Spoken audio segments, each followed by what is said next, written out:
If you are investing, you may have heard of the term to buy low and sell high. Knowing this will surely make you money in the stock market. But this doesn't usually happen for most people. What often happens is a lot of people buy high and hope for the market to go higher. And some even buy high and sell low, the exact opposite of what you should be doing instead. Why does this happen? Well, that's what we will be talking about in this video. We will dive into why most people do this so that you will not make the same mistake, especially in times of uncertainty such as what we are experiencing right now. So with that said, let's start.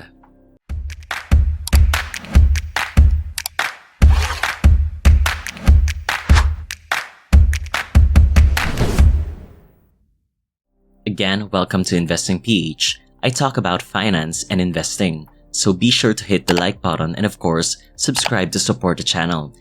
It has been hard on us investors lately. The COVID pandemic, now we are threatened with another conflict. But the thing is, uncertainty and conflict happen now and then in the stock market. No one knows when. None of us can predict the future. But what we have in control is ourselves. What would be our reaction towards these kinds of events? Now let's head back to what I mentioned, to buy low and sell high. A lot of people often do the exact opposite of this because of a lot of reasons, and the first one is because of their emotions. Greed and fear. Investors let these emotions decide their next move. They couldn't control it. Every time the stock market hits a downfall, they panic, feeling fear, making them question their investments, which leads to selling at the worst possible time, and vice versa. When the market goes on a rally, greed takes in, buying in to make sure they won't be left behind. With these two emotions alone, most investors lose a lot of money. Why did I explain this in the first place? To put in connection to the title of this video, Investing in Times of Uncertainty, you see emotions play one of the biggest roles in investing. You see market crashes are inevitable. It happens mostly every 6 to 10 years. If you look at the index of our country, from 1987 to 2020, the PSDI crashed 6 times during this time frame. Now I have a video explaining all of these market crashes. I suggest you watch it after this video. Knowing history is one of the most important things you need to do before you even start investing. We can learn so much from it. Anyway, it's all in that video, so better watch it.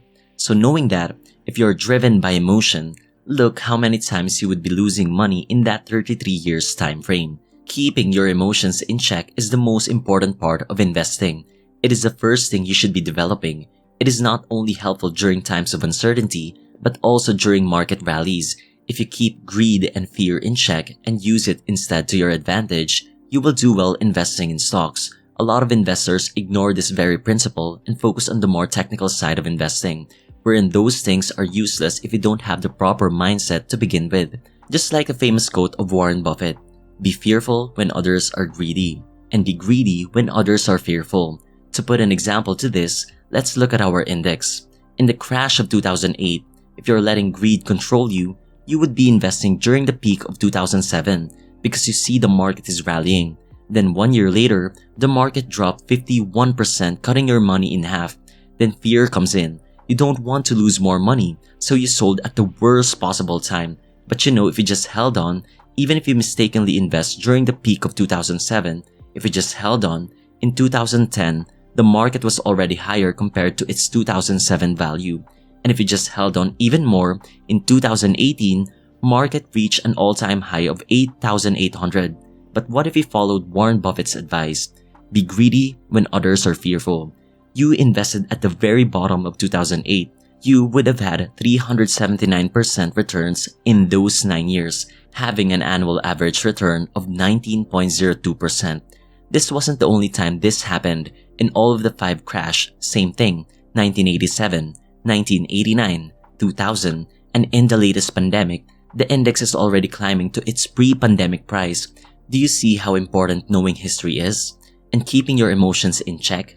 Peter Lynch, another great investor, said, "You need to know the market's going to go down sometimes. If you're not ready for that, you shouldn't own stocks." Just knowing this already is the first step you can do in investing during times of uncertainty. Now, as I explained earlier, knowing history. This relates to my next point and is the reason why most investors fail in controlling their emotions. They do not know what they are doing. How can you even react properly if you don't know anything about investing? This is real talk, guys. A lot of investors don't even know a single thing about investing, and yet they have their money invested in some stocks. Even if you hold an index fund or a mutual fund and just cost average your way, if you don't know anything on how the market works, that it goes through cycles, then you would panic during market correction and crashes. Just imagine, even if you bought at the top of 2007 and just held on, you would still have made a lot of money even if you didn't buy the dip. More so if you just shrugged it off and continued investing monthly. You see, how can you invest properly during these times when even the veteran investors feel fear if you don't know the very basics about investing? A lot of investors skip this part. They don't have any strategy to begin with. They don't know that these kinds of events happen normally in the stock market, and they are in full speculation mode. I always remind this in my videos that you should always do your part, your own research and everything, because knowing the basics is what will build up your courage in the first place. If you know what you're doing, the less you are prone to letting your emotions run your decisions. There is no magic formula for you in these kinds of times. It's the very basics that will help you prosper, and all the technical side would just add on to that. If you know what you're doing, you know the stock market after a crash recovers and even climbs up even more. Though in some cases, it takes a while, but time and time again, the same things just keep on repeating themselves.